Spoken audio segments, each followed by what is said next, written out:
রাজধানীতে তাপমাত্রা বৃদ্ধির জন্য অপরিকল্পিত নগরায়নকে দায়ী করছেন বিশেষজ্ঞরা। আদর্শ শহরে যতটা জলাশয় আর সবুজের সমারোহ থাকা প্রয়োজন তার অর্ধেকও নেই ঢাকায়। মাত্রাতিরিক্ত এসির ব্যবহার উত্তপ্ত করছে বাতাসকে। এই অবস্থা থেকে উত্তরণে বাড়ির জমির 1/3 গাছ লাগানোর পরামর্শ দিচ্ছেন নগর পরিকল্পনাবিদেরা।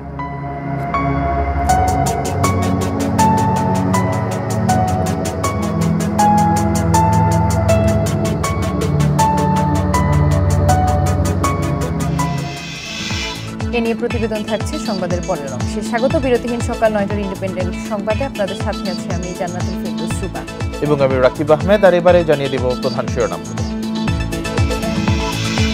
থাইল্যান্ডে হাসিনা থাভিসিন দ্বিপক্ষীয় বৈঠক আজ, কয়েকটি সমঝোতা স্মারক সইয়ের সম্ভাবনা।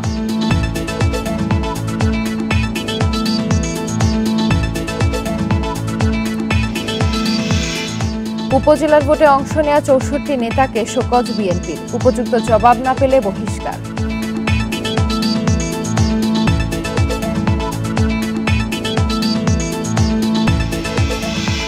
পাবনায় অগ্রণী ব্যাংকের কাশীনাথপুর শাখার ব্যবস্থাপক সহ 3 জন আটক, 10 কোটি টাকা অনিয়মের অভিযোগ।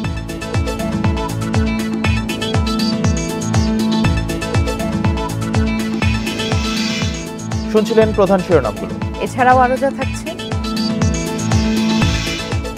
মুগদায় সিটি কর্পোরেশনের ময়লার গাড়ির ধাক্কায় শিক্ষার্থী নিহত, গাড়ি জব্দ, চালক আটক।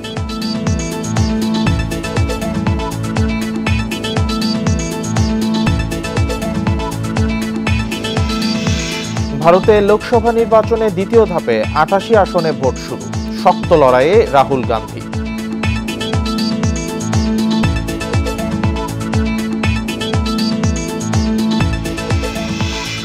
এবার বিস্তারিত। থাইল্যান্ড সফরের তৃতীয় দিন প্রধানমন্ত্রী শেখ হাসিনাকে আজ আনুষ্ঠানিকভাবে অভ্যর্থনা জানাবেন দেশটির প্রধানমন্ত্রী শ্রেথা থাভিসিন। একই সঙ্গে তাকে আনুষ্ঠানিকভাবে গার্ড অফ অনার দেয়া হবে। পরে গভর্নমেন্ট হাউসে প্রধানমন্ত্রী শ্রেথা থাভিসিনের সঙ্গে দ্বিপক্ষীয় বৈঠক করবেন শেখ হাসিনা। এতে দুদেশের স্বার্থ সংশ্লিষ্ট বিষয় ছাড়াও গুরুত্ব পাবে জোটভুক্তির প্রসঙ্গ। পরে যৌথ সংবাদ সম্মেলনে বিস্তারিত জানানো হয়। 6 দিনের সরকারি সফরে বুধবার থাইল্যান্ডে যান প্রধানমন্ত্রী শেখ হাসিনা। বৃহস্পতিবার জাতিসংঘের এশীয় ও প্রশান্ত মহাসাগরীয় অঞ্চলের অর্থনৈতিক ও সামাজিক কমিশনের 80তম অধিবেশনে বক্তব্য রাখেন। সফর শেষে 29 এপ্রিল সকালে দেশে ফেরার কথা রয়েছে সরকার প্রধানের।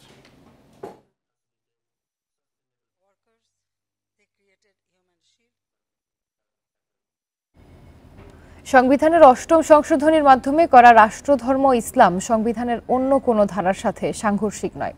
এর ফলে সংবিধানের মৌলিক কাঠামো ক্ষতিগ্রস্ত নয়। 37 বছর আগে করা এক রিট খারিজের পূর্ণাঙ্গ রায়ে এই পর্যবেক্ষণ দেয়া হয়েছে। বিচারপতি নাইমা হায়দারের নেতৃত্বে বিচারপতি কাজী রেজাউল হক ও বিচারপতি আশরাফুল কামালের বৃহত্তর হাইকোর্ট বেঞ্চ এই রায় দেন। 1988 সালে হুসেইন মোহাম্মদ এরশাদ 8ম সংশোধনীর মাধ্যমে সংবিধানের রাষ্ট্রধর্ম হিসেবে ইসলামকে সংযুক্ত করে। এর বৈধতা চ্যালেঞ্জ করে তখনই হাইকোর্টে রিট আবেদন করেছিলেন 15 বিশিষ্ট ব্যক্তি। রিট আবেদনের 23 বছর পর 2011 সালের 8 জুন বিচারপতি AHM শামসুদ্দিন চৌধুরী ও বিচারপতি গোবিন্দ চন্দ্র ঠাকুরের সমন্বয়ে গঠিত হাইকোর্ট বেঞ্চ রুল দেন। ওই রুল জারির প্রায় 5 বছর পর 2016 সালের মার্চে শুনানি শেষে রিট সরাসরি খারিজ করে দেন বিচারপতি নাইমা হায়দারের নেতৃত্বে 3 বিচারপতি। আদালত বলেন, এ বিষয়টি চ্যালেঞ্জ করার এখতিয়ার রিটকারীদের নেই।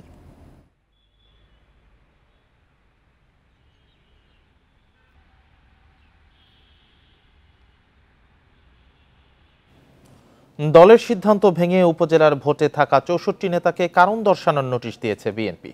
এর মধ্যে দলের নানা পদে আছেন 18 জন, আগে দায়িত্ব পালন করেছেন বাকিরা। কেন্দ্রীয় নেতারা বলছেন, শুধু শোকজ নয়, উপযুক্ত জবাব না পেলে তাদের করা হচ্ছে বহিষ্কার। এদিকে ভোটে থাকা নেতারা বলছেন, জনপ্রিয়তা রয়েছে বলেই মাঠে থাকছেন তারা। 2018 নির্বাচনের পর থেকেই নির্বাচন বয়কট করে আসছে বিএনপি। ভোট বর্জনের আহ্বানে থাকছে রাজপথে। এরই ধারাবাহিকতায় উপজেলার ভোটে না যাওয়ার সিদ্ধান্ত নেয় দলটির স্থায়ী কমিটি। তবে সে সিদ্ধান্ত মানেননি অনেক নেতা। 8 মের প্রথম দফার ভোটে রয়ে গেছেন অন্তত 64 জন। এর প্রতিক্রিয়ায় তাদের সবাইকে দেয়া হয়েছে কারণ দর্শানোর নোটিশ। সন্তোষজনক জবাব না পেলে করা হচ্ছে বহিষ্কারও। তবে সব জেনে শুনেই ভোটে থাকার কথা জানাচ্ছেন উপজেলার প্রার্থীরা। যেহেতু আমি স্থানীয় রাজনীতি করি, আমি দলের সাথে সম্পৃক্ত আছি, ঠিক আছে, কিন্তু সাধারণ জনগণ চাচ্ছে যে আমার পরিবার থেকে প্রার্থী হোক। আমি মানুষের কাছে দায়বদ্ধতা থেকেই এবারে নির্বাচনে আমি অংশগ্রহণ করছি। মানুষ চাচ্ছে আমাকে ভোটাধিকারের মাধ্যমে উপজেলা পরিষদ পাঠিয়ে মানুষের পাশে থাকার সুযোগ দেওয়ার জন্য। বিএনপির জ্যেষ্ঠ নেতারা বলছেন, সব দিক পর্যালোচনা করেই ভোট বর্জনের সিদ্ধান্ত নিয়েছেন তারা। কেউ দলীয় সিদ্ধান্তের বিরুদ্ধে গেলে ছাড় দেয়া হবে না। সার্বিকভাবে বিএনপি অংশগ্রহণ এখানে হচ্ছে, ছোটছাটা এগুলো তো এগুলো কোনো হিসাবে নাই। যারা জেনে শুনে যেখানে নির্বাচন ব্যবস্থায় নাই, তো এরা কি আদৌ কোনো রাজনৈতিক ব্যক্তিত্ব কিনা, এটাও নিয়ে তো প্রশ্ন আসতে পারে। নির্বাচনে অংশগ্রহণ করে যদিও দুই একজন জয়লাভ করে চলে আসতে পারে ফাইট করে, পরে তো এরা দলে থাকে না, এরা সরকারের দলে হয়ে যায়, সরকারের অনুগত হয়ে যায়। কারণ দান, অবদান, অনুদান একটা ব্যবস্থা আছে না। তারা বলছেন, ভোট সুষ্ঠু হবে না জেনেই নির্বাচন বর্জনের সিদ্ধান্ত। ভোটাররাও এ নির্বাচন প্রত্যাখ্যান করবে বলে মনে করেন তারা। মুখ্য বিষয়টি হচ্ছে বাংলাদেশের মানুষের যে গণতান্ত্রিক অধিকার সেটা ফিরিয়ে আনতে হবে। এই উপজেলা করলে, নির্বাচন করলে বাংলাদেশের মানুষের গণতন্ত্র ফিরে আসবে, বাংলাদেশের গণতন্ত্র ফিরে আসবে বা বাংলাদেশের মানুষের গণতন্ত্রের অধিকার ফিরে আসবে, সেই নিশ্চয়তা আপনারা দিতে পারবেন, সরকার দিতে পারবেন। যে দু একজন যেতে পারে সে ব্যাপারে বিএনপি যা যা ব্যবস্থা নেবার সেটা নেবে। কেন্দ্রীয় সিদ্ধান্ত মেনে দলের যে কোনো কর্মসূচি বাস্তবায়নে সবাইকে মাঠে থাকার আহ্বান জানাচ্ছে বিএনপি। মাহমুদ শরীফ, ইন্ডিপেন্ডেন্ট নিউজ, ঢাকা।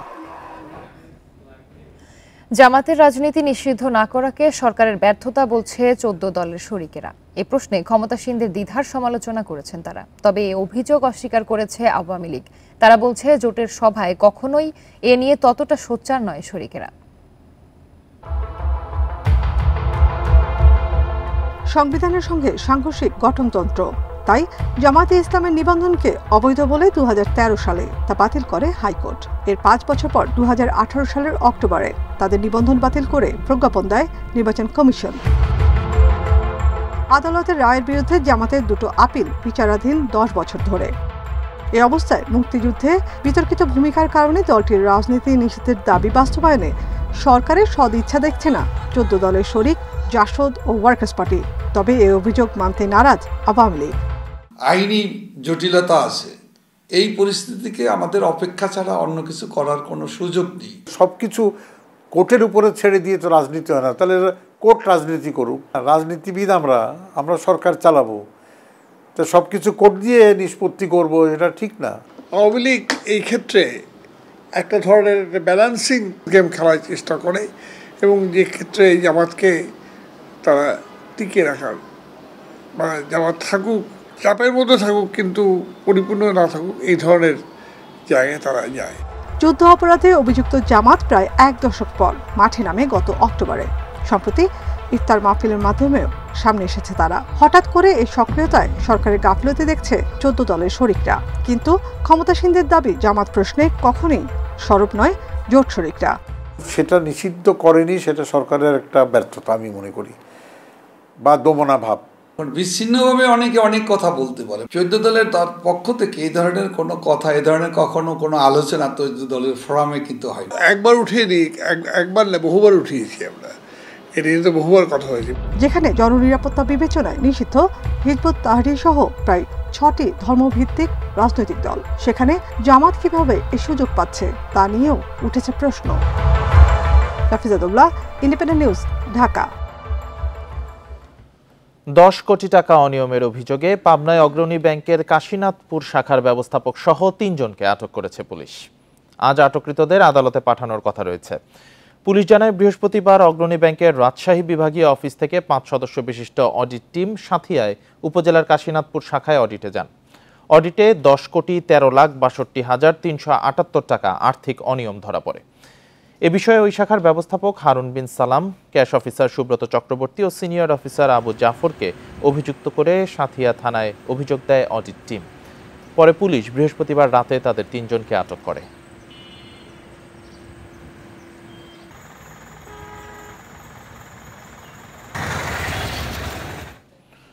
এ বিষয়ে আরো জানাতে পাবনা থেকে যুক্ত হয়েছেন সহকর্মী খায়রুল ইসলাম। খায়রুল, গ্রেপ্তারকৃতদের আদালতে কখন তোলা হবে, আর আর্থিক অনিয়মের বিষয়ে বিস্তারিত কি জানা গেছে? আসলে যে কাশীনাথপুর শাখার অগ্রণী ব্যাংক শাখার যে 3 কর্মকর্তাকে যে আটক করেছে পুলিশ গত রাতে, তাদেরকে আমরা এই বিষয়ে আসলে কথা বলেছিলাম পাবনার সাথিয়া থানার ভারপ্রাপ্ত কর্মকর্তার সঙ্গে। তিনি আমাদেরকে জানিয়েছেন যে তাদেরকে আসলে আইনি প্রক্রিয়া রয়েছে এবং আইনি প্রক্রিয়া সম্পন্ন হলে দুপুরের পর নাগাদ তাদেরকে আদালতের মাধ্যমে তাদেরকে পাঠানো হবে এবং পরবর্তী বিষয়টি দুদক আইনগত পদক্ষেপ গ্রহণ করবেন বলে ওসি আমাদেরকে আসলে জানিয়েছেন। আর আপনাকে একটি বিষয় জানিয়ে রাখি যে পুলিশ এবং ব্যাংকের সূত্র আমাদের নিশ্চিত করেছে যে গত রাতে অগ্রণী ব্যাংকের রাজশাহী বিভাগীয় অফিস থেকে আসলে 5 সদস্য বিশিষ্ট একটি অডিট টিম এই সাথিয়া উপজেলার কাশীনাথপুর শাখার এই শাখায় অডিট টিমে আসেন এবং অডিটে 10,62,62,378 টাকা আর্থিক লেনদেন অনিয়ম ধরা পড়ে এবং এই বিষয়গুলো নিয়ে ওই শাখার ব্যবস্থাপক সিনিয়র প্রিন্সিপাল অফিসার হারুন বিন সালাম, ক্যাশ অফিসার সুব্রত চক্রবর্তী ও সিনিয়র অফিসার আবু জাফরকে কিন্তু অভিযুক্ত করে সাথিয়া থানায় অভিযোগ দেয় এই অডিট টিম এবং পরবর্তীতে পুলিশ গত রাতে মধ্যরাতে ব্যাংক থেকে এই কাশীনাথপুর শাখা অফিস থেকেই আসলে তিনজনকে আটক করে থানায় নিয়ে যাওয়া হয়েছে এবং এই বিষয়গুলো নিয়ে আসলে আমরা এখন পর্যন্ত ব্যাংকের কোনো কর্মকর্তাকে আসলে আমরা পাইনি, কারণ আজকে শুক্রবার আসলে ব্যাংক বন্ধ থাকারই কথা, সেই কারণে আর কোনো কর্মকর্তার সাথে কথা হয়নি। তবে সাথিয়া থানার কর্মকর্তা আমাদেরকে জানিয়েছেন যে আটককৃতদের আজ দুপুরে আইনি প্রক্রিয়া শেষেই তাদেরকে জেল হাজতে পাঠানো হবে। এই ছিল আমার কাছে আসলে সাথিয়া থেকে সর্বশেষ। অগ্রণী ব্যাংকে আর্থিক অনিয়মের বিষয়ে পাবনা থেকে জানাচ্ছিলেন সহকর্মী খায়রুল ইসলাম। প্রশাসনের আশ্বাসের পর আন্দোলন স্থগিত করেছেন চুয়েটের শিক্ষার্থীরা। বৃহস্পতিবার রাত 11:30টার দিকে অবরোধ তুলে নেন তারা। শিক্ষার্থীরা জানিয়েছেন পরবর্তী সিন্ডিকেট সভা পর্যন্ত হলে অবস্থান করতে পারবে শিক্ষার্থীরা, তবে বন্ধ থাকবে একাডেমিক কার্যক্রম। বাসের ধাক্কায় 2 শিক্ষার্থীর মৃত্যুর ঘটনায় ক্ষতিপূরণ সহ 10 দফা দাবি নিয়ে 2.5 ঘণ্টা চুয়েট প্রশাসনের সাথে বৈঠক করেন শিক্ষার্থীরা। এরপরই আন্দোলন স্থগিত করা হয়। এর আগে হল ছাড়ার নির্দেশ না মেনে উপাচার্যকে অবরুদ্ধ ক্যাম্পাসে বিক্ষোভ করে শিক্ষার্থীরা। বৃহস্পতিবার দিনভর আন্দোলনে প্রশাসনিক ও একাডেমিক ভবনে তালা দেয়া সহ 2টি বাসে আগুন দেয় বিক্ষুব্ধরা। টানা 4 দিন সড়ক বন্ধ থাকায় সীমাহীন দুর্ভোগে পড়ে সাধারণ মানুষ। সোমবার বিকেলে চট্টগ্রাম কাপ্তাই সড়কে বাসের ধাক্কায় প্রাণ হারান চুয়েটের 2 শিক্ষার্থী। এরপর 10 দফা দাবিতে আন্দোলনে নামে শিক্ষার্থীরা।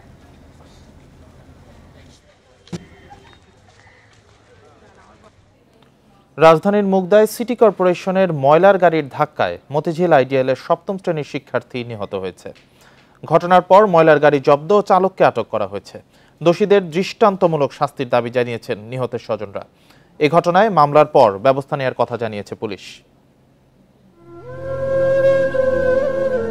রাজধানীর মুগদার বাসিন্দা 13 বছর বয়সী মাহিন আহমেদ রাত 8:30টায় বন্ধুদের সাথে দেখা করতে বাসা থেকে বের হয়। মদিনাবাগ এলাকায় সিটি কর্পোরেশনের ময়লার গাড়ি ধাক্কা দেয় মাহিনকে। প্রথমে মুগদা হাসপাতাল, পরে ঢাকা মেডিকেলে নেওয়া হলে চিকিৎসক তাকে মৃত ঘোষণা করেন। ছেলেকে হারিয়ে বাবা মাসুম মিয়া স্তব্ধ। বাবা মায়ের কান্নায় ভারী হয়ে উঠছে মুগদার বাতাস। এমন মৃত্যু কোনোভাবেই মেনে নিতে পারছেন না তারা।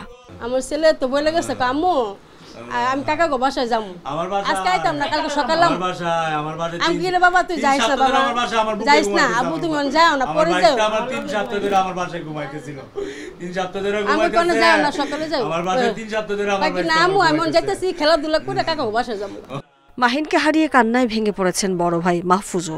ভাইয়ের আবদার মেটাতে না পেরে দিশেহারা তিনিও। ঘাতক চালকের দৃষ্টান্তমূলক শাস্তির দাবি জানিয়েছেন স্বজনরা। ঘটনা ঘটেছে হচ্ছে রাত্রে 9টার দিকে।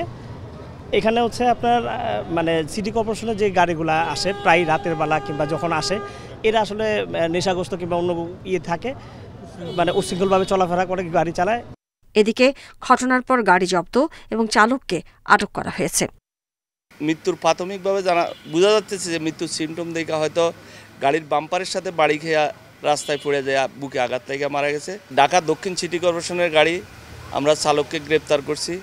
এখন চালকের ড্রাইভিং লাইসেন্স যাচাই বাছাই করে বোঝা যাবে সে কি প্রকৃত ড্রাইভার না হেল্পার। মাহিনের পরিবার এবং প্রত্যক্ষদর্শীদের দাবি চালক নেশাগ্রস্ত ছিলেন, যার কারণেই এই দুর্ঘটনা। Mahmuda Moumita, independent news. International leasing থেকে 103 কোটি টাকা আত্মসাতের মামলায় পিকে হালদারের বিরুদ্ধে আদালতে প্রথম চার্জশিট দিতে যাচ্ছে দুদক। তাকে ভারত থেকে এবছরই দেশে ফেরাতেও আশাবাদী তারা। পিকে হালদারের বিরুদ্ধে অবৈধ সম্পদ অর্জন, অর্থ আত্মসাৎ, পাচার সহ নানা অভিযোগে 34টি মামলা রয়েছে। 2009 সাল থেকে 2019 সাল পর্যন্ত দেশের আর্থিক খাতে আত্মীয় স্বজনদের নিয়ে বিশাল চক্র গড়ে তোলেন পিকে হালদার। অভিযোগ আছে এই সময়ের মধ্যে পিকে হালদারের নেতৃত্বে এই চক্র দেশের 4টি আর্থিক প্রতিষ্ঠান থেকে প্রায় 10,000 কোটি টাকা আত্মসাৎ করে। 2019 সালে সরকারের দুর্নীতি বিরোধী শুদ্ধি অভিযান শুরু হলে দেশ ছাড়েন পিকে হালদার। কয়েকটি দেশ ঘুরে পিকে হালদার ভারতের কলকাতায় শিবশঙ্কর হালদার নামে বসবাস করতে শুরু করেন বলে জানা যায়। সে দেশের ভুয়া নাগরিকত্ব নিয়ে পশ্চিমবঙ্গ সহ বিভিন্ন অঞ্চলে বেশ কিছু ব্যবসা প্রতিষ্ঠান খোলেন ও 2 ডজনের বেশি বিলাসবহুল বাড়ি গড়ে তোলেন। এছাড়া বিভিন্ন জায়গায় কেনেন বিপুল পরিমাণ জমিজমা। এবার প্রথমবারের মতো তার বিরুদ্ধে ইন্টারন্যাশনাল লিজিং থেকে 103 কোটি টাকা আত্মসাতের মামলায় আদালতে অভিযোগপত্র জমা দিতে যাচ্ছে দুদক। জালিয়াতির মাধ্যমে প্রাপ্ত অর্থ যে মালিকানা তিনি অর্জন করেছেন, তার কারণে কিন্তু তিনি খুব সহজেই অন্য প্রভাবশালীদের সাথে যোগ সাজসে তার অবস্থানটাকে সুদৃঢ় করে ফেলতে পেরেছিলেন। এখনও পারবেন, যদিও তিনি ভারতে আটক আছেন। সেই কারণে এখন এইটুকু আমি বলতে পারি যে তাকে যদি ভারত থেকে বাংলাদেশে ফিরে আনা হয়, সেটা তার জন্য বরং সাপেক্ষর হবে। দুদকের আইনজীবীর ধারণা, ভারতে পিকে হালদারের বিরুদ্ধে মামলার বিচার কাজ এই বছরই শেষ হয়ে যাবে। তাই তিনি আশা করছেন বন্দি বিনিময় চুক্তিতে পিকে হালদারকে এই বছরই দেশে ফিরিয়ে আনা সম্ভব হবে। ভারতের বিশেষ আদালতে পিকে হালদারের ট্রায়াল চলছে, ওটা শেষ পর্যায়ে। যদি ওনারা আমাদের দেশের আদালতের রায়টা পেয়ে যায়, তাহলে আমার মনে হয় 5-6 মাসের বেশি লাগার কথা না। সর্বশেষ এটা যেটা আমার জানা আছে। দুদকের তথ্য অনুযায়ী পিকে হালদার চক্র প্রায় 4,000 কোটি টাকা বিদেশে পাচার করেছে। রিশাদ হুদা, ইন্ডিপেন্ডেন্ট নিউজ, ঢাকা। তীব্র দাবদাহে পুড়ছে দেশ। তপ্ত সূর্য আর ভ্যাপসা গরমে অতিষ্ঠ জনজীবন। সবচেয়ে বেশি বিপাকে খেটে খাওয়া মানুষ। তাপের কারণে কাজ করতে পারছেন না ঠিকমতো। ভোগান্তির পাশাপাশি আয় নেমেছে অর্ধেকে। সংসারে দেখা দিয়েছে অনটন। আবহাওয়া অফিস বলছে মাস জুড়ে চলতে পারে এমন পরিস্থিতি। মাথার উপর সূর্য অসহ্য ঠেকছে বাবুলের কাছে। রাজধানীর ফার্মগেট এলাকায় প্রায় 9 বছর ধরে রিকশা চালান তিনি। এমন দাবদাহ দেখেননি কোনোদিন। তপ্ত রোদের মধ্যেও ওষ্ঠাগত প্রাণে রাস্তায় নেমেছেন পেটের দায়ে। বাবুলের মতো অবস্থা অনেকেরই। বাধ্য হয়ে গরমেও রিকশা চালাতে হচ্ছে তাদের। গাড়ি চালান জানা, এই গরমে কাবে কি সংসার কিভাবে চলবে তা বাবা জানে। আগে 500-700, আর হলো 200-300-400-500। রাজধানীর হাতিরঝিল রিকশা রেখে ছায়ায় বিশ্রাম নিচ্ছেন আরমান মিয়া। মধুবাগের বাসিন্দা আরমান 25 বছরেও দেখেননি এমন তাপপ্রবাহ। তার সাথে বিশ্রামের সঙ্গী আরো কয়েকজন। মনে হচ্ছে রোদের আগুন মুখে পুড়ে চলে যাচ্ছে এরকম, আর নিঃশ্বাস বন্ধ আসতেছে, এমন অবস্থা লাগছে। ভ্যাপসা গরমে অতিষ্ঠ শ্রমজীবী মানুষ। অনেকেই কাজে যেতে পারছেন না। আয় নেমেছে অর্ধেকে, চলছে না সংসারও। চালাইতেছে এখন তো এইভাবে তো নিজের নাম আছে তো সংসার করবো না। আর কোনো কামাই নেই, সকাল থেকে আর কোনো ফাইকার আসি না, গরমে ফাইকার গুলো আসতেছে না। এখন যদি 1000-1500 টাকা কামায় তাহলে সংসার চলে। এই 500, 200, 300 কামায় এটি সংসার চলে না। এটি নিজেরই কম, বউ বলে আবার না খাওয়া থাকে। প্রচণ্ড গরমে দিন শেষে ঘরেও টিকতে পারছেন না বস্তিতে থাকা লোকজন। তাই রাস্তায় নেমে বাতাসে প্রাণ বাঁচানোর চেষ্টা অনেকের। ঘরে টিকতে পারি না, বাতাস টিকতে পারি না, পানি নাই, বাসায় প্রচুর গরম, তার জন্য এখানে বাতাসে যাস। অসহ্য গরমে সুযোগ পেলে শিশুরা ঝাঁপ দিচ্ছে লেকের পানিতে, তবুও যেন নেই স্বস্তি। আবহাওয়া অফিস বলছে জলবায়ু পরিবর্তনের প্রভাবে বৈশ্বিক তাপমাত্রা বৃদ্ধির কারণে এপ্রিলের স্বাভাবিক দাবদাহ দীর্ঘ হচ্ছে। Mahmuda Moumita, independent news, Dhaka. তীব্র গরমের সঙ্গে পাল্লা দিয়ে বাড়ছে ডায়রিয়া সহ নানা রোগবালাই। হাসপাতালে তৈরি হচ্ছে রোগীর বাড়তি চাপ। ধারণ ক্ষমতার 3 থেকে 4 গুণ বেশি রোগীর সেবা দিতে হিমশিমে চিকিৎসকেরা। পর্যাপ্ত সরবরাহ থাকলেও রোগীদের অভিযোগ বাইরে থেকে কিনতে হচ্ছে স্যালাইন। গরম থেকে বাঁচতে অতিরিক্ত পানি পান ও রোদ এড়িয়ে চলার পরামর্শ চিকিৎসকদের। গত 12 এপ্রিল থেকে চুয়াডাঙ্গায় বইছে তাপপ্রবাহ। মৃদু মাঝারি ও তীব্র তাপপ্রবাহে অতিষ্ঠ জনজীবন, অসুস্থ হয়ে পড়ছে লোকজন। বিশেষ করে ডায়রিয়ায় আক্রান্ত বেশিরভাগ রোগী ভর্তি হচ্ছে হাসপাতালে। চুয়াডাঙ্গায় ধারণ ক্ষমতার প্রায় 1.5 গুণ রোগী ভর্তি হয়েছে শিশু ওয়ার্ডে। জায়গা না পেয়ে অনেক রোগী চিকিৎসা নিচ্ছেন হাসপাতালের বারান্দায়। এখানকার যে পরিবেশ, তাতে করে এখানে থাকলে আরো রোগী হয়ে যাবে মানুষ। গত 4 দিন ধরে পাবনায় 40 ডিগ্রি সেলসিয়াসের নিচে নামছে না তাপমাত্রা। তীব্র গরমে ডায়রিয়া সহ নানা রোগে আক্রান্ত হচ্ছে সব বয়সী মানুষ। 250 শয্যা পাবনা জেনারেল হাসপাতালে ভর্তি হয়েছে 650 রোগী। গরমের জন্য এরকম হয়েছে, 3বার 4বার পাতলা পায়খানা করেছে, বমি করেছে। তাপদাহে অসুস্থ হয়ে ময়মনসিংহ মেডিকেল কলেজ হাসপাতালের 70 শয্যার শিশু ওয়ার্ডে ভর্তি রয়েছে 5 শতাধিক রোগী। কুমিল্লা মেডিকেল কলেজ হাসপাতালে ধারণ ক্ষমতার 3 গুণ বেশি শিশু রোগী চিকিৎসা নিচ্ছে। একই অবস্থা জামালপুর জেনারেল হাসপাতালেও। খিচুড়ি হয়েছে বাসায়, পরে বমি হয়েছে, পরে অ্যাম্বুলেন্স নিয়ে আসছে। লক্ষ্মীপুর, ফেনী, ব্রাহ্মণবাড়িয়ায় বেড়েছে ডায়রিয়া সহ পানিবাহিত বিভিন্ন রোগের প্রকোপ। গত 1 সপ্তাহে এসব জায়গার হাসপাতালে ভর্তি হয়ে চিকিৎসা নিয়েছে 1000-এর বেশি রোগী। হাসপাতালগুলোতে অনেক রোগী, আগে যদি 1000 রোগী হতো, এখন প্রায় 1.5 থেকে 1600 রোগী হচ্ছে। হাসপাতালে পর্যাপ্ত স্যালাইন আছে দাবি করা হলেও বরিশালের রোগীদের অভিযোগ বাইরে থেকে কিনতে হচ্ছে। এমনকি ডায়রিয়া ওয়ার্ডের পরিবেশ নিয়েও রয়েছে প্রশ্ন। 6টা স্যালাইন কিনছি আর হেরাহেন্দে 2টা দিচ্ছে। গরমে রোগ থেকে রক্ষা পেতে পানি ও খাবার ব্যাপারে সচেতন থাকার পরামর্শ দিচ্ছেন চিকিৎসকরা। ঘরে রাখতে হবে, একটু ঠান্ডায় রাখতে হবে, আর বাচ্চাদেরকে ঘন ঘন পানি পান করাতে হবে। নরমাল টেম্পারেচারের পানি দিতে হবে, ফ্রিজের পানি না। জরুরি প্রয়োজন ছাড়া কাউকে বাইরে বের না হওয়ার পরামর্শ দিচ্ছেন চিকিৎসকরা। সোহেলি জাহান, ইন্ডিপেন্ডেন্ট নিউজ। রোববার থেকে খুলছে স্কুল। ঘাটতি মেটাতে পরবর্তী নির্দেশ না দেওয়া পর্যন্ত শনিবারেও ক্লাস চলবে। নতুন শিক্ষাক্রমে শ্রেণীভিত্তিক মূল্যায়নের ক্ষতি এবং সব জেলায় একই তাপমাত্রা না থাকার বিষয়ে আমলে নিয়েই স্কুল খোলার সিদ্ধান্ত। তীব্র দাবদাহে শিক্ষা প্রতিষ্ঠান বন্ধ। ঈদের ছুটি শেষে আর খোলা সম্ভব হয়নি স্কুল কলেজ।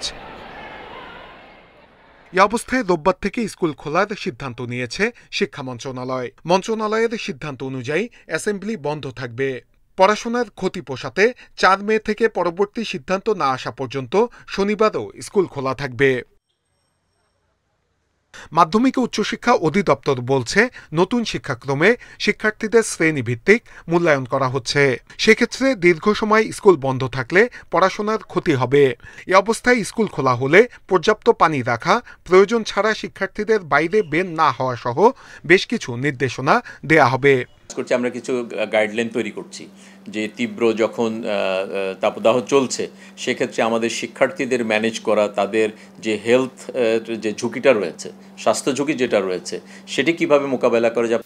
অভিভাবকরা বলছেন, মাউসির নির্দেশনা ঠিকভাবে মানলে স্কুল খোলা থাকলেও সমস্যা হবে না। যতটুকু সম্ভব হয় যে স্কুলের, অতটুকু পর্যাপ্ত পরিমাণে ব্যবস্থা করা উচিত আমি মনে করি।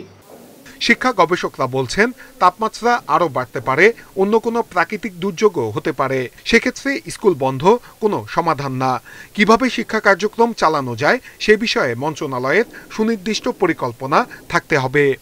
শিক্ষা কার্যক্রম এতদিনের জন্য বাধাগ্রস্ত হয়, তাহলে ওই সমস্ত প্রতিষ্ঠানে আমার প্ল্যান বিটাকে ইমপ্লিমেন্ট করতে হবে যখন থেকে বাধাগ্রস্ত হচ্ছে তার পরবর্তীতে, এবং অল্টারনেটিভ এই জায়গাগুলো থাকলে এবং লোকালি এই ডিসিশনটার মেক করার একটা অথরিটি থাকতে হবে আমার লোকাল শিক্ষা অফিসের মাধ্যমে ওই প্রতিষ্ঠানের। এই ঘটনাগুলো কিন্তু বিভিন্ন জায়গায় আমরা করতে পারি, কাস্টমাইজ করে নেওয়া। এদিকে ভারতের পশ্চিমবঙ্গে প্রায় একই রকম তাপমাত্রা থাকলেও সেখানকার শিক্ষা প্রতিষ্ঠানে স্বাভাবিক শ্রেণী কার্যক্রম চলছে। নূরে আলম, ইন্ডিপেন্ডেন্ট নিউজ, ঢাকা। আদর্শ শহরে যতটা জলাশয় আর সবুজের সমারোহ থাকা প্রয়োজন, তার অর্ধেকও নেই রাজধানী ঢাকায়। অপরিকল্পিত নগরায়নের ফলে বাধা পাচ্ছে বাতাসের চলাচল। অন্যদিকে মাত্রাতিরিক্ত এসির ব্যবহার বাতাসকে করছে উত্তপ্ত। নগর পরিকল্পনাবিদদের মতে বাড়ির জমির 1/3 জায়গায় করতে হবে বৃক্ষরোপণ। তীব্র তাপপ্রবাহে একটু পানির জন্য ছোটাছুটি। পর্যাপ্ত জলাশয় না থাকায় এই পানি যেন ভরসা। শুধু মানুষ নয়, তপ্ত আবহাওয়ার ভুক্তভোগী পুরো জীবজগৎ। বাংলাদেশ ইনস্টিটিউট অফ প্ল্যানার্সের মতে, একটি আদর্শ শহরে জলাশয় যেখানে থাকার কথা প্রায় 15%, সেখানে ঢাকায় রয়েছে মাত্র 5%। নগরায়ন ও কারখানা নির্মাণের কারণে গত 2 দশকে ভরাট হয়েছে অসংখ্য খালবিল, যা থাকলে কিছুটা শীতল থাকতো তাপমাত্রা। নগরায়নের সাথে সাথে বেড়েছে এসির ব্যবহার, যা পরিবেশকে করছে আরও উত্তপ্ত, বলছেন আবহাওয়াবিদরা। একটা যে এসির আউটলেট যে ইউনিটটা আপনি ওই পাশে হেঁটে দেখেন অনেক তাপমাত্রা বৃদ্ধি করে, এবং এই এসিটা যদি না থাকতো মানুষের যদি কম ব্যবহার হতো, কিন্তু তাপমাত্রা কিন্তু আপনার অনেক কম থাকতো। কিন্তু 2018 সালে চীনের সাংহাই বিশ্ববিদ্যালয়ের এক গবেষণা বলছে, যেখানে থাকার কথা ছিল 25% গাছপালা, রাজধানী ঢাকায় তার 17% কম। অন্যদিকে বিভিন্ন জায়গায় ব্যক্তি ও সরকারি উদ্যোগে বৃক্ষরোপণ হলেও সেগুলোয় নেই যথেষ্ট গবেষণা, বলছেন বিশেষজ্ঞরা।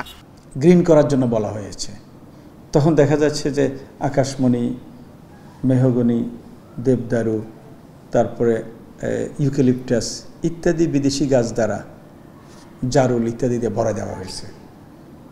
কিন্তু না, একটা দেশের গার্ডেন থাকবে সেই দেশের টোটাল ফ্লোরার রিপ্রেজেন্টেশন। নগর পরিকল্পনাবিদরা বলছেন, কোনো ভবন নির্মাণের ক্ষেত্রে চারদিকে 30 থেকে 40% জায়গা ফাঁকা রাখা প্রয়োজন, যেখানে রোপণ করতে হবে দেশীয় গাছ। আজক সম্প্রতি কাঠা প্রতি কয়টা গাছ লাগাতে হবে এই ধরনের নির্দেশনা দিয়েছে, কিন্তু যদি খোলা জায়গা না থাকে আপনি গাছ লাগাবেনটা কোথায়? এই জন্য অবশ্যই আজকসহ সারা বাংলাদেশের যত ধরনের উন্নয়ন কর্তৃপক্ষ, সিটি কর্পোরেশন আছে, তারা যেন বাধ্য করে প্রতিটা ভবন যেটা যে আয়তনের হোক তার আশেপাশে একটু খোলা জায়গা রাখতে হবে এবং সেখানে সবুজায়ন করতে হবে। এদিকে এসির ব্যবহার নিয়ন্ত্রণে রাখার তাগিদও বিশেষজ্ঞদের। পরামর্শ, বদ্ধ স্থানে এসির আউটডোর না বসানোর। ইকরামুল কবির, ইন্ডিপেন্ডেন্ট নিউজ, ঢাকা। নিষেধাজ্ঞা সত্ত্বেও মানিকগঞ্জ পৌরসভায় একের পর এক বসানো হচ্ছে গভীর নলকূপ। স্থানীয়রা বলছেন, বেশ কিছুদিন ধরে পানির সংকট দেখা দেওয়ায় এ প্রবণতা বেড়েছে। এদিকে বারবার নিষেধ অমান্য করায় জরিমানার ব্যবস্থার পাশাপাশি কমিটি গঠন করা হবে, জানালেন পৌর মেয়র। শহীদ রফিক সড়কে প্রেস ক্লাব এলাকায় জিন্নত প্লাজা নামের বহুতলে ভবনের পানির চাহিদা পূরণে স্থাপন করা হচ্ছে গভীর নলকূপ। পানি সরবরাহ নিয়মিত না হওয়ায় বসানো হচ্ছে এই পাম্প, জানান ভবন মালিক। পৌরসভা বাধা দিবে কেন? এটা তো আমাদের জায়গায় আমরা কাটতেছি, এটা তো আমাদের বিকল্প, আমরা তো ইচ্ছা করে না। অনেক সময় পানি ফেল করলে তো সমস্যা। পানি না পাওয়ায় গত 6 মাস ধরে পৌর এলাকায় বাড়ছে গভীর নলকূপ বসানোর হিড়িক। স্থানীয়রা বলছেন, 600 ফুট গভীর নলকূপ স্থাপনের জন্য খরচ লাগে প্রায় 1,20,000 টাকা। এর জন্য পৌরসভার অনুমতি বা কোনো অর্থ জমা দেওয়ার প্রয়োজন হয় না। 5 তলা, 10 তলা, 2 তলা কেউ কাজের আগে করে নিতেছে পানির সংকটের কারণে। সর্বপক্ষে কি সম্ভব? এগুলো করা সম্ভব না, তো মানুষ তো নির্ভয় হয়ে কাটতেছে। 2022 সাল পর্যন্ত বিভিন্ন উপজেলায় 7টি গভীর নলকূপ স্থাপন করেছে জনস্বাস্থ্য প্রকৌশল অধিদপ্তর। তবে পৌরসভায় গভীর নলকূপ বসানোর নিয়ম নেই উল্লেখ করে কর্মকর্তারা বলছেন, যথেচ্ছ পাম্প স্থাপনের ফলে আশঙ্কাজনক হারে নামছে পানির স্তর। আস্তে আস্তে যেভাবে পানি নামতেছে, এটা এখনই যদি পৌর কর্তৃপক্ষ এর বিরুদ্ধে নজর না দেয়, তাহলে দিন দিন তো সমস্যা পানির কাছে আরো বেশি বেড়ে যাবে। ভাই, গভীর নলকূপ স্থাপন বন্ধে কমিটি গঠন সহ নানা উদ্যোগ নেওয়ার কথা জানান মেয়র।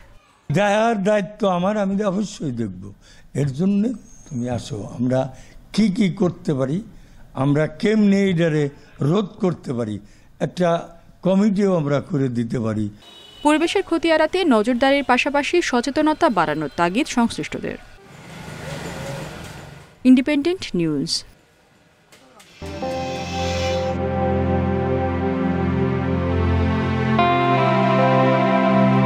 5 বছর ধরে চলা খাদ্য সংকট তীব্র হয়েছে 2023 সালে। জাতিসংঘের খাদ্য ও কৃষি বিষয়ক সংস্থা বলছে, গেল বছর বিশ্বের তীব্র খাদ্য সংকটে ভুগেছে 59 দেশ ও অঞ্চলের 28 কোটি 20 লাখ মানুষ। এর কারণ হিসেবে যুদ্ধ, সংঘাত, বৈরী আবহাওয়া ও অর্থনৈতিক মন্দাকে দুষছেন গবেষকেরা।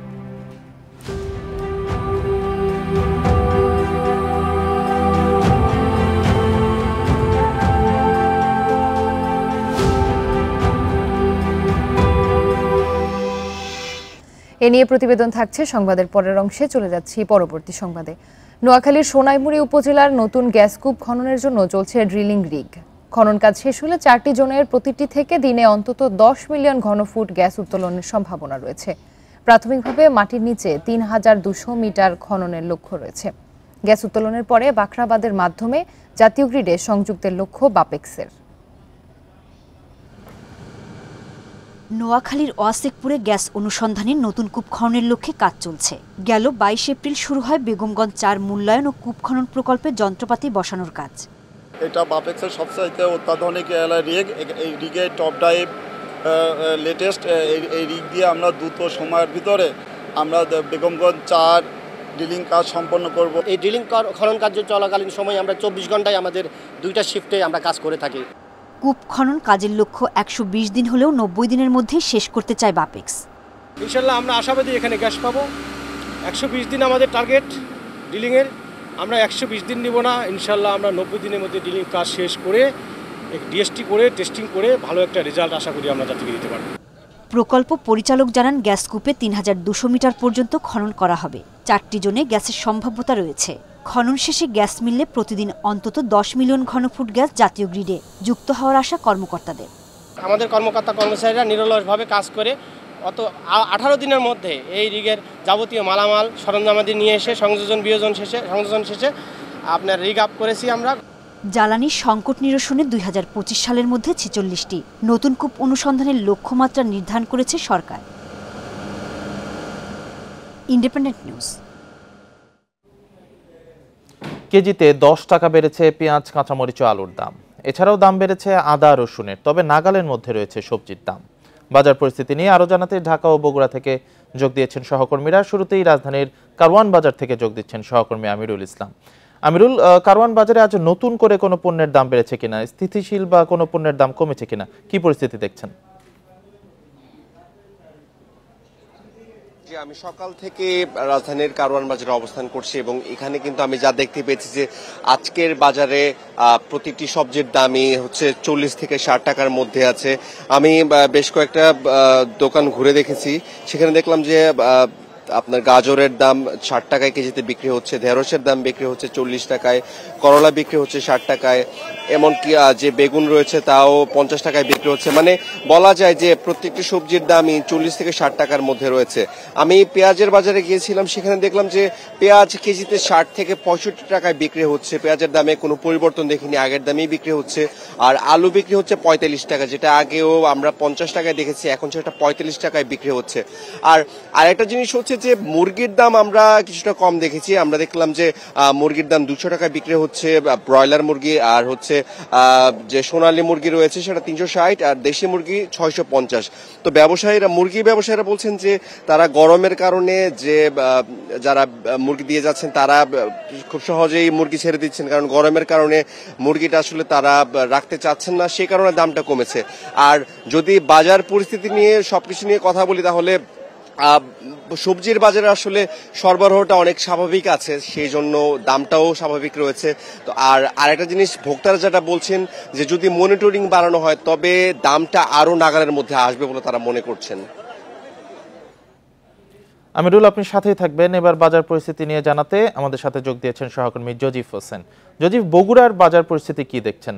সবজির দাম সেখানে কেমন?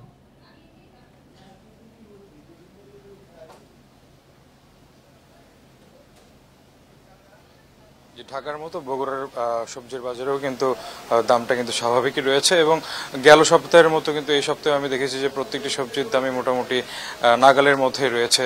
তো ক্রেতারা যেটি বলছেন যে আসলে সরবরাহ ঠিক থাকার কারণে হয়তো বা এরকম বাজারটা স্বাভাবিক থাকতে পারে, এবং বিক্রেতারাও কিন্তু একই কথাই বলছেন যে স্বাভাবিক অবস্থায় এবং যে সরবরাহ রয়েছে তার থেকে চাহিদাটা কিন্তু কম রয়েছে। যে পরিমাণ গরম এবং তীব্র তাপদাহ চলছে, এর মধ্যে কিন্তু লোকজন ঠিক তেমন একটা বাজারে আসতে পারছেন না, সেই সাথে তাদের যে চাহিদা সেটাও কিন্তু অনেকটা কমে গেছে বলে আমরা জানতে পেরেছি বিক্রেতাদের মাধ্যমে। এবং একটি বিষয় জানিয়ে রেখে যে পেঁয়াজের দাম কিন্তু আগের মতোই রয়েছে, কিন্তু আলুর দাম কিছুটা বেড়েছে, 5 টাকা কেজি প্রতি বেড়েছে, এবং যে অন্যান্য শাকসবজি রয়েছে সেগুলো কিন্তু স্বাভাবিক অবস্থায় রয়েছে। তবে একটি বিষয় জানিয়ে রেখে যে মশলার দামগুলো কিন্তু কোরবানি ঈদ আসার আগ থেকেই বাড়তে শুরু করেছে, যেমন সাদা এলাচ, কালো এলাচ, এছাড়া আদা রসুন যে মশলা জাতীয় যে পণ্যগুলো রয়েছে সেগুলোর দামও কিন্তু কিছুটা বেড়েছে। আগের সপ্তাহে যে আদা রসুন বিক্রি হয়েছে 80 টাকা 260 টাকা আদা বিক্রি হয়েছিল, সেটি কিন্তু এই সপ্তাহে বিক্রি হচ্ছে 280 টাকায় এবং রসুন বিক্রি হচ্ছে 220 টাকা, অর্থাৎ 20 টাকা বেড়ে 220 টাকায় বিক্রি হচ্ছে। এবং সাদা মশলা, সাদা এলাচ এবং কালো এলাচও কিন্তু বস্তা প্রতি আমরা জানতে পেরেছি যে প্রায় 300 থেকে 400 টাকা পর্যন্ত বৃদ্ধি পেয়েছে। এবং আপনাকে যদি একটি বিষয় জানিয়ে রেখে যে মুরগির দাম, যে মুরগির দামটি কিন্তু গেল এক সপ্তাহ আগে আমরা দেখেছিলাম 240 থেকে 250 টাকা পর্যন্ত বিক্রি হয়েছিল, সেটি কিন্তু এই সপ্তাহে 220 টাকায় নেমে এসেছে। এবং মুরগির ডিমের হালিও কিন্তু কিছুটা কমেছে, প্রতি হালি মুরগির ডিমের হালি 2 টাকা কমে এখন 38 টাকায় বিক্রি হচ্ছে। এবং মাছের যে দাম, সেই মাছের দামটি যদি আপনাকে বলি, মাছের দাম কিন্তু একটু বেড়েছে বলে আমাদেরকে ক্রেতারা জানিয়েছেন। সেই ক্ষেত্রে তারা দাবি করছেন যে জেলা প্রশাসন সহ যে ভোক্তা অধিকারের সমন্বয় টিমগুলো রয়েছে তারা যদি প্রতিদিন বাজার মনিটরিং করেন তাহলে কিন্তু এই যে বাজার দর নিয়ন্ত্রণ সেটি কিন্তু স্বাভাবিক থাকবে এবং ভোক্তারাও কিন্তু এর সুফল পাবেন। ঢাকা ও বগুড়া থেকে বাজার পরিস্থিতি নিয়ে জানাচ্ছিলেন আমাদের সহকর্মীরা। 3 দশক ধরে মাছ বেচা কেনার জন্য প্রসিদ্ধ রাজবাড়ির দৌলদিয়া মাছের হাট। প্রতিদিন ভোর 6টায় বেচা বিক্রি শুরু হয় 1 ঘন্টার হাটে। রাতে পদ্মা নদী থেকে ধরা তাজা মাছ কিনতে হাটে আসেন বিভিন্ন জেলার পাইকাররা। প্রতিদিন নিলামে বিক্রি হয় 15 থেকে 20 লাখ টাকার মাছ। ভোরের আগেই ক্রেতারা আসতে শুরু করেন দৌলতদিয়ার 1 ঘন্টার হাটে। শুরু হয় বিক্রেতাদের হাঁকডাক। সকাল 6টায় শুরু হয়ে 1 ঘন্টার মধ্যেই শেষ হয় মাছ বেচা কেনা। পদ্মা নদীতে রাতভর মাছ ধরে ভোরের আলো ফোটার আগেই হাটের বিভিন্ন আড়তে সেগুলো বিক্রি করেন জেলেরা। ইলিশ, আয়, রুই, কাতল, বোয়াল, বেলে সহ বিভিন্ন জাতের তাজা মাছ আসে বাজারে। এখানে মাছ বেচা কিনি পাইকারি, তারপর আশেপাশে যে বেচে এরা একটু কমেই পায়। পদ্মার যে মাছগুলা আমাদের এই বাজারে, ছোট বাজার, প্রতিনিয়তই আসে একেবারে ফ্রেশ পদ্মার মাছ। আড়তদাররা জানান, রাজবাড়ী ছাড়াও পার্শ্ববর্তী মাগুরা, ফরিদপুর, মানিকগঞ্জ সহ বিভিন্ন জেলা থেকে পাইকাররা আসেন এই হাটে। দৌলতদিয়া হাটে প্রতিদিন পাইকারি দরে 15 থেকে 20 লাখ টাকার মাছ বিক্রি হয়, জানান সংশ্লিষ্টরা। 6টা থেকে 7টা হতে বাজার শেষ। এখন আপনারা যদি দূর দূরান্ত থেকে যদি মাছ কিনতে আসতে চান, যারা দূর থেকে আসবেন একদিন আগে প্রস্তুতি নিতে হবে। বিভিন্ন পদের পাইকারি আসে থেকে ফরিদপুর আসে, মানিকগঞ্জ আসে, ধরেন রাজবেতে আসে, মোমিনখাতে আসে। রাত ভোরে মাছ মারা হয়, সকালে ভোরের সময় আমাদের আড়তে নিয়ে আসে, আমরা মাছটা আড়তে বিক্রি করি। এই মাছটা বিক্রি হয় উন্মুক্ত, যে অবস্থায় যে কিনতে পারে সেই, যে বেশি বলবে সেই পাবে। জেলার সবচেয়ে বড় মাছের এই হাটে বেচা কেনা হয় 10টি আড়তের মাধ্যমে। Independent news. লোকসভা নির্বাচনের দ্বিতীয় ধাপের ভোট হচ্ছে আজ। একটি আসনে বাতিল হওয়ায় এই ধাপে ভোট হচ্ছে 88টি আসনে। দ্বিতীয় ধাপে রাহুল গান্ধী সহ ভাগ্য পরীক্ষা হবে একাধিক হেভিওয়েট প্রার্থীর। 19 এপ্রিল শুরু হয়েছে ভারতের 18তম লোকসভা নির্বাচনে ভোট গ্রহণ। 7 ধাপে প্রথম ধাপে ভোট হয় 102 আসনে। দ্বিতীয় ধাপে ভোট হচ্ছে ছত্তিশগড়, কর্ণাটক, কেরালা, আসাম, বিহার, মণিপুর, রাজস্থান, ত্রিপুরা, মধ্যপ্রদেশ, মহারাষ্ট্র, উত্তরপ্রদেশ, পশ্চিমবঙ্গ এবং জম্মু কাশ্মীরে। প্রার্থীর মৃত্যুর কারণে ভোট বাতিল হয়েছে মধ্যপ্রদেশের বেতুল লোকসভা আসনে। ফলে দ্বিতীয় ধাপের আসন সংখ্যা 88, যার মধ্যে পশ্চিমবঙ্গের 3টি সহ 55টি আসনই বিজেপির দখলে। কংগ্রেসের হাতে আছে 20টি আসন। দ্বিতীয় ধাপে 2633টি মনোনয়ন জমা পড়লেও বাছাই শেষে প্রার্থীর সংখ্যা দাঁড়িয়েছে 1206 জনে। সবচেয়ে বেশি 500 মনোনয়ন পড়েছে কেরালায়। এই রাজ্য থেকে লড়ছেন কংগ্রেস নেতা রাহুল গান্ধী। গতবার 4 লাখের বেশি ভোট পেয়ে ওয়েনার আসনে জয় পান তিনি।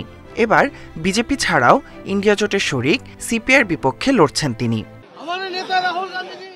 রাহুল ছাড়াও দ্বিতীয় ধাপের হেভিওয়েট প্রার্থী তালিকায় আছেন বিজেপির হেমা মালিনী, লোকসভার স্পিকার ওম বিড়লা, কংগ্রেসের শশী থারুর। এবারে নির্বাচনে বিজেপির ইস্যু মোদিজি কি গ্যারান্টি। অন্যদিকে ন্যায়ের গ্যারান্টি নিয়ে মাঠে নেমেছে কংগ্রেস। 97 কোটি ভোটার কার ওপর ভরসা রাখবে তা জানা যাবে 4 June. Tahmid Abrar, independent news. ভারতের লোকসভা নির্বাচনের দ্বিতীয় ধাপের ভোট গ্রহণ নিয়ে আরো জানাতে কলকাতা থেকে যোগ দিচ্ছেন সহকর্মী দেবপ্রসাদ অধিকারী। দেবপ্রসাদ, দ্বিতীয় ধাপে ভোট কেমন হচ্ছে? একটি আসনে বাতিল হয়, 88টি আসনে ভোট হচ্ছে, তো কোন কোন আসনে আসলে নজর বেশি থাকবে? দেখুন, নজর বেশি থাকবে বলতে গেলে এই মুহূর্তে যে হেভিওয়েট যে প্রার্থী অর্থাৎ রাহুল গান্ধীর কেন্দ্রে নজর থাকবে কেরালার ওয়ানেরে, এবং বিজেপি হেমা মালিনী লড়ছেন মথুরা থেকে। এই কেন্দ্রগুলোর দিকে যেমন নজর থাকবে, তেমনি ওম বিড়লা রাজ্যসভা প্রাক্তন স্পিকার, তার দিকেও নজর থাকবে। এছাড়া পশ্চিমবাংলার দিকে যদি নজর দিই, তাহলে হেভিওয়েট প্রার্থী রয়েছে বালুরঘাটের সুকান্ত মজুমদার। এই সুকান্ত মজুমদার বিজেপির রাজ্য সভাপতি, বালুরঘাটে লড়ছেন এবং সেখানে কিন্তু ত্রিমুখী লড়াই হচ্ছে পশ্চিমবঙ্গে। সকালবেলা 4টা থেকে ভোট গ্রহণ শুরু হয়েছে, যদিও দার্জিলিং কিছুটা সেন্সিটিভ ভোট বুথ রয়েছে দার্জিলিং এর, যার কারণে সেনাবাহিনী নিযুক্ত হয়েছে বেশ কিছু বেশি সংখ্যক। এছাড়া রায়গঞ্জে কিন্তু সেন্সিটিভ বুথ রয়েছে। এখনো পর্যন্ত সেরকম কোনো অপ্রীতিকর ঘটনার খবর আমাদের কাছে এসে পৌঁছয়নি। তবে ভোট এখনো পর্যন্ত যতদূর জানি সে শান্তিপূর্ণভাবে চলছে, কিন্তু কিছু ইভিএম মেশিন প্রবলেম হয়েছিল, সমস্যা হয়েছিল। সেই ইভিএম মেশিন সেগুলো সঙ্গে সঙ্গে তাৎক্ষণিকভাবে যারা দায়িত্বে রয়েছেন তারা সেই ইভিএম মেশিন গুলো ছাড়াই করে সঙ্গে সঙ্গে সেই ব্যবস্থা আবার নতুন করে ভোট গ্রহণ শুরু হয়েছে। তবে একটা জিনিস এখানে উল্লেখ্য যে হেমা মালিনী বা রাহুল গান্ধী, এই রাহুল গান্ধীর কেন্দ্রের দিকে কিন্তু সবারই নজর রয়েছে, কারণ রাহুল গান্ধী এই মুহূর্তে দাঁড়িয়ে যে কর্মসূচিগুলো করেছেন, সেই কর্মসূচিগুলোর পরে অর্থাৎ সম্পূর্ণ রাহুল গান্ধী জেতার উপরে নির্ভর করবে, বিজয়ের উপরে নির্ভর করবে যে এই যে ইন্ডিয়া জোট, এই ইন্ডিয়া জোটের ভবিষ্যৎ কি হবে। কারণ হচ্ছে যে ইন্ডিয়া জোট যদিও সেভাবে এখনো পর্যন্ত প্রভাব ফেলতে পারেনি, তবে একটা জিনিস পরিষ্কার, বিজেপির যদি কোনো প্রতিদ্বন্দ্বী থেকে থাকে, বিজেপির কোনো প্রতিপক্ষ থেকে থাকে, সে হচ্ছে রাহুল গান্ধী, প্রিয়াঙ্কা গান্ধী। এখানে যেহেতু আজকে রাহুল গান্ধী ভোট গ্রহণ রয়েছে রাহুল গান্ধীর কেন্দ্রে, সেই কারণে কিন্তু এই কেন্দ্রের দিকে সবার নজর রয়েছে।